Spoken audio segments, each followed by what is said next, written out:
Assalamualaikum warahmatullahi wabarakatuh. Perkenalkan, nama saya Nur Hikmah. Saya mahasiswi dari Universitas Negeri Makassar, jurusan Manajemen Konsentrasi Keuangan angkatan 2017 semester 7. Di sini saya akan menjelaskan sumber dana jangka menengah dan jangka panjang sebagai salah satu tugas dari manajemen keuangan lanjutan. Baiklah, saya akan menjelaskan yang pertama, sumber dana jangka menengah. Pengertian dana jangka menengah. Dana yang digunakan oleh perusahaan dapat berasal dari sumber dana jangka pendek, dana jangka menengah, dan dana jangka panjang. Jika dilihat dari waktu penggunaannya, sumber dana jangka menengah pada umumnya adalah sumber dana atau pendanaan yang mempunyai jangka waktu lebih dari 1 tahun atau kurang dari 10 tahun. Kebutuhan sumber dana jangka menengah dirasakan perusahaan karena adanya kebutuhan yang tidak dapat dipenuhi dengan sumber dana jangka pendek di satu pihak dan juga sulit dipenuhi dengan sumber dana jangka panjang di lain pihak. Selanjutnya saya akan menjelaskan jenis-jenis sumber dana jangka menengah. Jenis sumber dana jangka menengah pada umumnya ada 3 macam, yaitu term loan, equipment loan, dan leasing. Yang pertama, saya akan menjelaskan mengenai term loan. Term loan adalah kredit usaha dengan umur dari 1 tahun dan kurang dari 10 tahun. Term loan pada umumnya dibayar kembali dengan angsuran tetap selama periode tertentu, misalnya setiap bulan, setiap kuartal, atau setiap tahun. Term loan ini biasanya disediakan oleh bank komersial atau bank dagang, perusahaan asuransi, dana pensiun, lembaga pembiayaan pemerintah, dan supplier perlengkapan. Yang kedua, saya akan menjelaskan mengenai equipment loan. Equipment loan adalah pendanaan atau pembiayaan yang dipergunakan untuk pengadaan perlengkapan baru. Perlengkapan yang biasa dibiayai dengan equipment loan adalah perlengkapan yang mudah diperjualbelikan. Peminjam biasanya menanggung beban lebih tinggi dari harga perlengkapan tersebut, dan selisihnya antara harga perlengkapan dengan beban total merupakan margin safety dari kreditur. Equipment loan ini biasanya diberikan oleh bank komersial, penjual perlengkapan, perusahaan asuransi, dana pensiun, dan lembaga pembiayaan lainnya. Ada 2 instrumen yang dapat dipergunakan untuk membiayai equipment ini, yaitu melalui kontrak penjualan kondisional atau conditional sales contract dan hipotek barang bergerak atau chattel mortgage. Yang ketiga, saya akan menjelaskan mengenai leasing. Leasing atau sewa guna usaha adalah persetujuan atas dasar kontrak di mana pemilik dari aktiva atau pihak yang menyewakan aktiva atau biasa disebut dengan lessor menginginkan pihak lain atau penyewa yang biasa disebut dengan lessee untuk menggunakan jasa dari aktiva tersebut selama periode tertentu. Manfaat dari leasing antara lain bahwa lessee dapat memanfaatkan aktiva tersebut tanpa harus memiliki aktiva tersebut. Ada 3 bentuk leasing, yaitu sale and leaseback, operating leasing, dan financial leasing. Sale and leaseback sendiri merupakan perusahaan yang memiliki aktiva menjual aktiva tersebut kepada perusahaan lain dan sekaligus dibuat perjanjian untuk menyewa kembali aktiva tersebut untuk periode tertentu. Operating leasing sendiri atau service leasing memberikan servis atau pelayanan baik mengenai bidang finansial maupun mengenai pemeliharaannya. Dan financial leasing. Financial leasing atau capital leasing berbeda dengan operating leasing, yaitu lessor tidak menanggung biaya perawatan, perjanjian kontrak leasing tidak dapat dibatalkan atau not cancelable. Selanjutnya saya akan menjelaskan mengenai sumber dana jangka panjang. Pengertian sumber dana jangka panjang merupakan sumber dana yang memiliki jangka waktu panjang, yaitu lebih dari 10 tahun.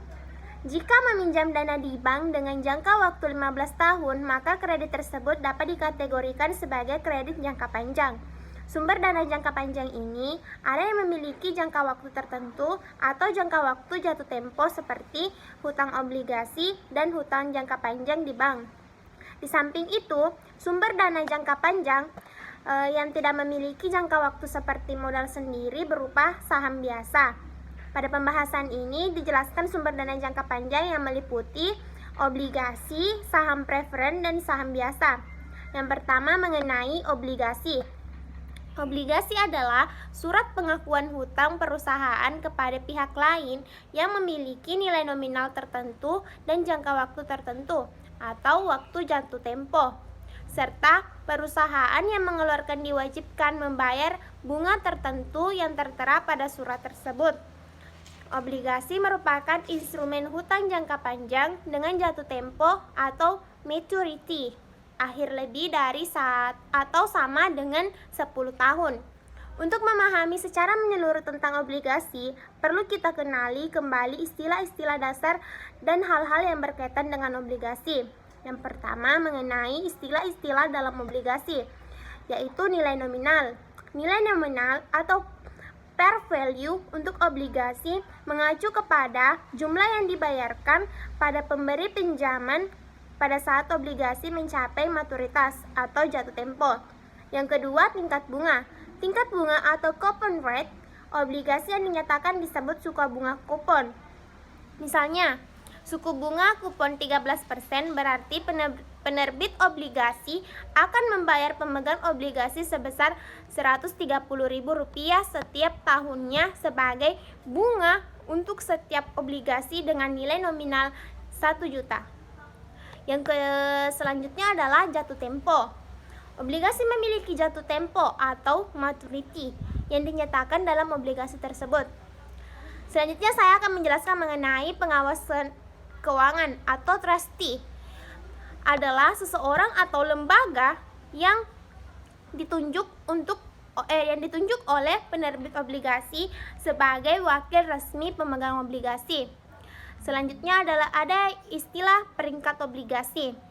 Dalam pemberian peringkat, agensi mengurutkan peringkat surat berharga berdasarkan kemungkinan kegagalan. Surat berharga dengan peringkat tertinggi dinilai tidak memiliki risiko kegagalan. Selanjutnya saya akan menjelaskan mengenai jenis-jenis obligasi. Ada beberapa jenis hutang jangka panjang atau obligasi yang kita kenal. Yang pertama yaitu debentur atau hutang jangka panjang obligasi tanpa jaminan. Yang kedua, ada debentur bernilai rendah atau subordinated debenture. Yang ketiga, obligasi penghasilan atau income bond. Yang keempat, ada obligasi sampah atau junk bond. Yang kelima, ada obligasi hipotek atau mortgage bond. Yang keenam, ada obligasi berseri. Dan selanjutnya ada sertifikat perwalian peralatan atau equipment trust certificate atau biasa disebut dengan ATC. Selanjutnya, yang kedua saya akan menjelaskan mengenai saham preferen. Saham preferen merupakan pendanaan yang memiliki sifat kombinasi antara hutang dan saham biasa. Jika terjadi likuidasi, tuntutan pemegang saham preferen atas aktiva berada pada urutan setelah kreditur, namun sebelum pemegang saham biasa. Dari sisi perusahaan yang mengeluarkan saham preferen, manfaat utama yang diperoleh adalah bahwa pembayaran dividen atas saham preferen relatif lebih fleksibel dibandingkan dengan bunga hutang. Selanjutnya, jenis-jenis saham preferen. Pada dasarnya, ada dua jenis saham preferen, yaitu saham preferen kumulatif dan saham preferen partisipasi. Mengenai hak pemberian suaranya sendiri, pemegang saham preferen memiliki hak prioritas di atas pemegang saham biasa terhadap aktiva dan laba. Maka pemegang saham preferen tidak diberikan hak suara.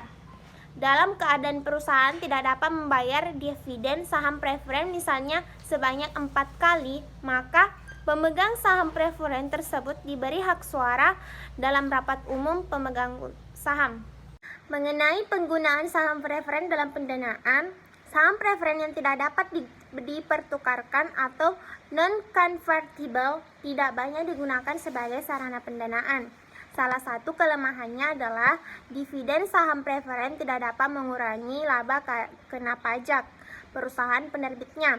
Salah satu manfaat dari pendanaan saham preferen adalah bahwa saham preferen merupakan rencana pendanaan yang fleksibel.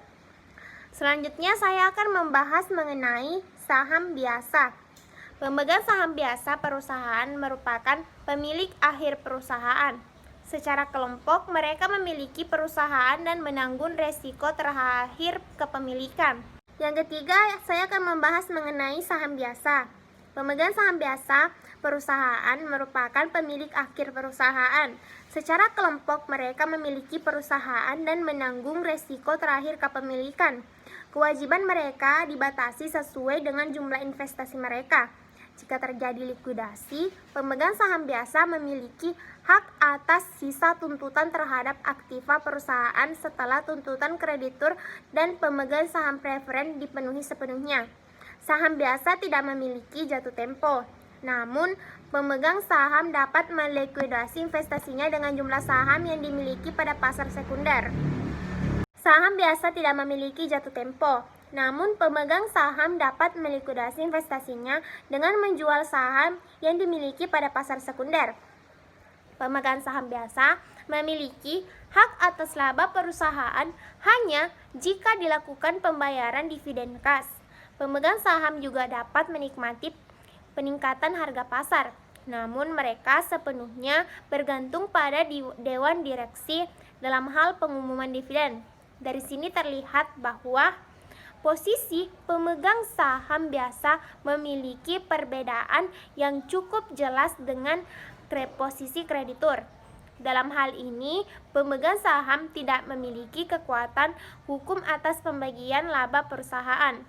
Hak pemegang saham berupa hak memberikan suara, hak untuk membeli saham baru, hak mendapatkan dividen, dan hak mendapatkan aktiva jika perusahaan dilikuidasi. Untuk mempertahankan kontrol bagi manajemen, pendiri atau beberapa kelompok lainnya dalam perusahaan, mungkin perusahaan memiliki lebih dari satu jenis saham biasa.